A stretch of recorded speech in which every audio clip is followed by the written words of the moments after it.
အေးဆက်တဲ့ဥရောပရဲ့မနက်ဖျားเจ้าတစ်ခုမှာချစ်သူနှစ်ဦးဖြစ်တဲ့ဝီလီယံနဲ့ကက်သရင်တို့ဟာချစ်ချင်းမြတ်တာနဲ့လက်ထပ်ဖို့အစဉ်သင့်ဖြစ်နေကြပါပြီ။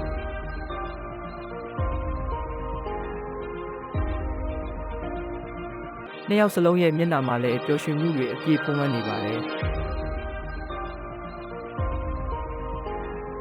ဒီလိုနဲ့ကျင်ကာစာဇနီးမောင်နှံဟာနေ့ရက်တွေကိုအတူပျော်ရွှင်စွာဖြတ်သန်းနေတာပေါ့။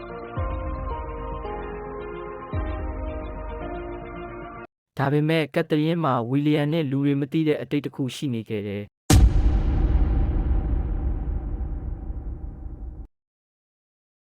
တညမှာဝီလီယံဟာအတန်တစ်ခုကြောင့်နိုးလာခဲ့တယ်။အိမ်ရဲ့ဟောင်းနွမ်းတဲ့မီးဖိုးချောင်တွေကညှဉ်းညူတံကိုသူကြားလိုက်ရတယ်။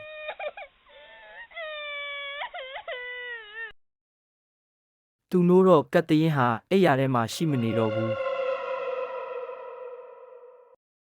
ဒီလိုနဲ့ဝီလီယံဟာအတန်ကြားရစီလာခဲ့လိုက်တယ်။သူရောက်လာတော့ကက်သရင်ကိုမိဖို့ချောင်နဲ့ထူးဆန်းစွာပြုမှုနေတာကိုတွေ့လိုက်ရတယ်။ကက်သရင်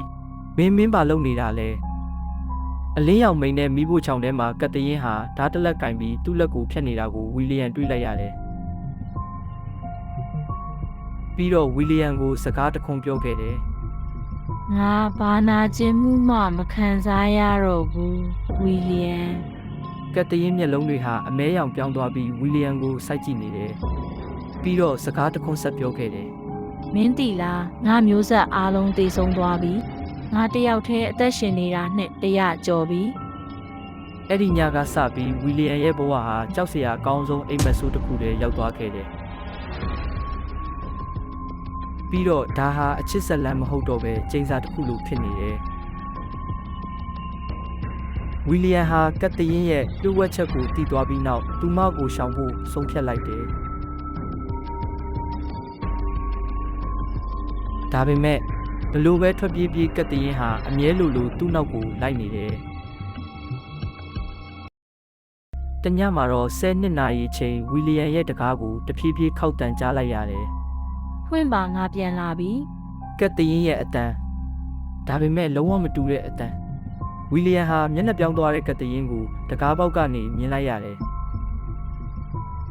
သူမရဲ့မျက်လုံးတွေဟာအမဲရောင်အိုင်တွေလိုနှက်မှောင်နေပြီးပါးစပ်ကနေတွေးတွေယိုစီးကျနေတယ်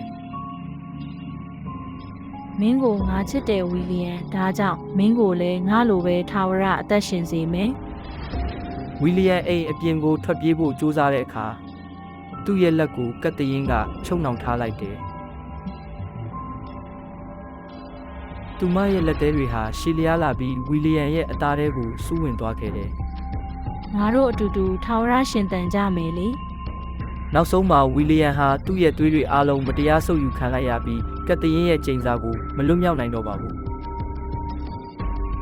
တကယ်တော့ဒါကအဆုံးသတ်မဟုတ်ပါဘူး။ဒါဟာအသစ်တစ်ဖန်စတင်ခြင်းပဲ။ဒီလိုနဲ့ယာတီတွေတစ်ခုပြီးတစ်ခုနှစ်ပေါင်းများစွာကြာပြီးနောက်မှာတော့ဝီလီယံတယောက်အိမ်မက်ဆိုးထဲမှာနိုးထလာခဲ့တယ်။သူ့မျက်လုံးတွေဖွင့်လိုက်တဲ့အခါသူဟာရှေးဟောင်းအုပ်ကူတစ်ခုထဲမှာရောက်နေတာသိလိုက်ရတယ်။လက်တွေဟာဖြူဖွေးခြောက်သွေးနေပြီးသွေးစာမှုကသူ့ရဲ့စိတ်ကိုလောင်ကျွမ်းစေနေတယ်။အနီရောင်လပြညရဲ့အလင်းအောက်မှာကက်သရင်ဟာသူ့ဘေးမှာရက်နေပြီးအေးဆက်တဲ့လက်နဲ့သူ့မျက်နှာကိုထိလာတယ်။ကြိုးဆိုပါတယ်ငါရဲ့ထာဝရချစ်သူဝီလီယံပြီးတော့သူတို့ဟာလမ်းလျှောက်ထွက်လာခဲ့ကြတယ်။မြို့ဟောင်းရဲ့လူသူကင်းမဲ့တဲ့လမ်းမှာသွေးဆုပ်ဖုတ်ကောင်ဆောင်တွဲဖြစ်နှစ်ပေါင်းမရေမတွက်နိုင်တော့တဲ့ညတွေကိုဖျက်တမ်းရင်အတူနေထိုင်သွားကြပါတယ်။ဗီဒီယိုလေးကိုအဆုံးထိကြည့်ပေးလို့ကျေးဇူးတင်ပါတယ်ခင်ဗျာကျွန်တော်ရဲ့ channel ကိုလည်း subscribe လုပ်ပေးသွားကြပါဦးခင်ဗျာ။